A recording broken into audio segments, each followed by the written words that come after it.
עכשיו תסביר. תראה, טרכטנברג אומנם הבטיח שינויים רחבים ועמוקים בסדרי העדיפויות, אבל יש לו מגבלה מאוד ברורה, לא חורגים בכלל ממסגרת התקציב שקיימת היום במשק. מה זה אומר? שכל שקל נוסף לחינוך, לבריאות, לרווחה, יצטרכו לקצץ ממקום אחר. אין פה כסף חדש, זה בעצם משחק סכום אפס. אבל זה לא משחק סכום אפס, צריך לנהוג באחריות. כן, אבל זה לא תמיד. כשנתניהו היה שר אוצר ב-2003, תקציב המדינה גדל בכל שנה רק ב1%, פחות מקצב ההתרבות שלנו. אולמרט ב-2006 קבע שהוצאות הממשלה יגדלו ב1.7%. אגב, רק לפני שנה, גם שטייניץ כבר פרץ את מסגרת התקציב בעצמו. היום התקציב כבר גדל כל שנה ב2.5%.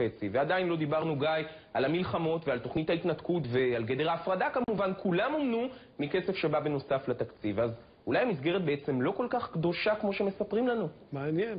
אין פרות קדושות. תראה, בואו נראה קטע, זה סרטון שהפיצה תנועת דרור ישראל, אחד הארגונים המרכזיים במאבק הזה, אגב עניין התקציב. הנה.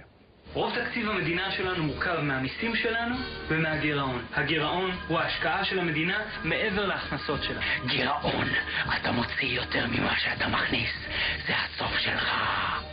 זה נשמע מפחיד, נכון? להוציא יותר ממה שאתה מכניס. זה נכון במשק בית, אבל אם מדמים את המדינה לעסק, מבינים שהגירעון הוא ההשקעה שלנו בעצמנו. הרי אם אתה משקיע ביצירת תשתיות, מקומות תעסוקה חדשים, ובטח בחינוך, זו השקעה שמחזירה את עצמה ויותר.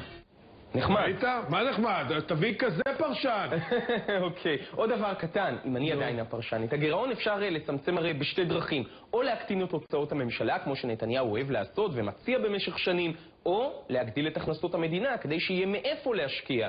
למובילי המחאה אפילו יש רעיונות, למשל, לעצור את הפחתות המיסים, או להטיל מס ירושה קטן על עשירים, ואת זה תאמין או לא, הציע לא מזמן אפילו וורן באפט, לא בדיוק קומוניסט גדול. וגם ראשי המשק הצרפתי, בקיצור, יש הרבה רעיונות, מחר יש גם הפגנות, אולי קצת פחות מדי הידברות, יותר מדי חיבוקים. מישהו אמר היום על ועדת טרכטנברג חיבוקי.